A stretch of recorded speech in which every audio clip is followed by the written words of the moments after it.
तो आखिरकार हमारी मदिरा की बोतल तो नहीं टूटी थी, अब खुद थोड़ी पीनी थी, काल भैरव जी को चढ़ानी भी तो थी, इसलिए सुबह सुबह उठ गए हम 10 बजे इसीलिए उठे थे क्योंकि हमारा बुफे हट जाता। भूखे जो हैं, सबसे पहले मैंने ब्रश करा, देख लो वीडियो भी बना ली थी, कहीं तुम्हें लगे बिना ब्रश के कुछ खाने चला गया, और रेडी हो गया और फटाफट अपनी डाइट ले ली। और हमारे भैया भी स्ट्रिक्ट डाइटिंग पे है, इसलिए इन्होंने सिर्फ 4 पूड़ी छोले खाए थे, वरना 10 से पहले रुकते नहीं है। और तुम मेरी डाइट देख लो। और इनकी होटल वालों की किस्मत अच्छी थी कि अंडे मैं खा नहीं सकता क्योंकि मंदिर जाना था, वरना 30 अंडे ऐसे ही बटका देता। तुम मेरा सीधा आउटफिट चेक कर लो क्योंकि गेट रेडी विद मी तो देखना नहीं चाहोगे, वो सिर्फ लड़कियों को देखना चाहते हो। अरे लाड लो, मैं भी। और होटल को बाय बोल के कि अगले महीने फिर आएंगे। हम निकल गए थे इंदौर से उज्जैन, और रास्ते में व्लॉग का एक व्यू भी बढ़ा लिया था। हम सीधा पहुंच गए थे उज्जैन होटल अंजुश्री।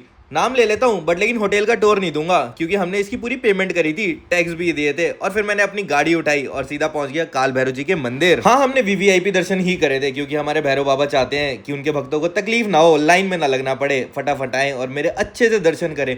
और उन्होंने मदिरा ग्रैंड करी थी हमारी बहुत ही अच्छे से, दिल खुश हो गया था दर्शन करके। और ये वहाँ के पंडित जी से भी मिल लो। उसके बाद फिर होटल आ गए थे। होटल में पिया ये कुकुम शरबत, पता नहीं क्या होता है, फायदे भी नहीं पता, लेकिन हम दिल्ली वाले हैं ना लाडले, फ्री की तो कोई चीज छोड़ते ही नहीं। फिर रूम में घुसते ही छानबीन चालू कर दी क्योंकि जाते वक्त सामान भी तो उठाना है। फिर मैं देख रहा था क्या क्या उठाऊं, ये टीवी तो पक्का ही है, उसके बाद ये बेड भी ले जाऊं क्या, पर लेकिन अटैच में बैग आएगा नहीं। उसके बाद ये बादाम वादाम रखे थे, ये सब भी लेके आ गया मैं, और एक प्रेस रखी थी वो भी लेके आ गया।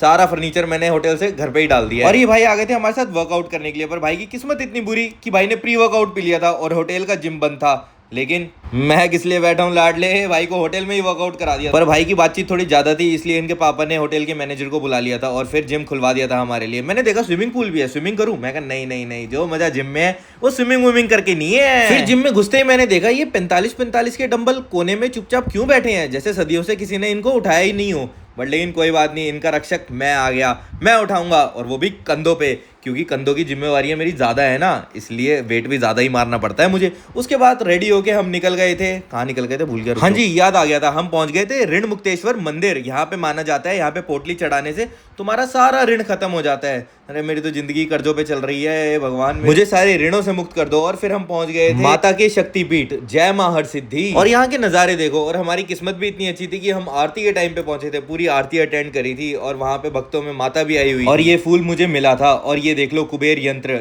ये कहा जाता है ये मनी को अट्रैक्ट करता है, और ये मैंने अपनी माता के लिए लिया था। वो बेचारी को नजर बहुत लगती है, अब उसको नजर नहीं लगेगी। और फिर हमने पेट पूजा करी क्योंकि सुबह सुबह हमें 2 बजे भी तो उठना है महाकाल के दर्शन करने के लिए। चलो अब नेक्स्ट व्लॉग में मिलते हैं।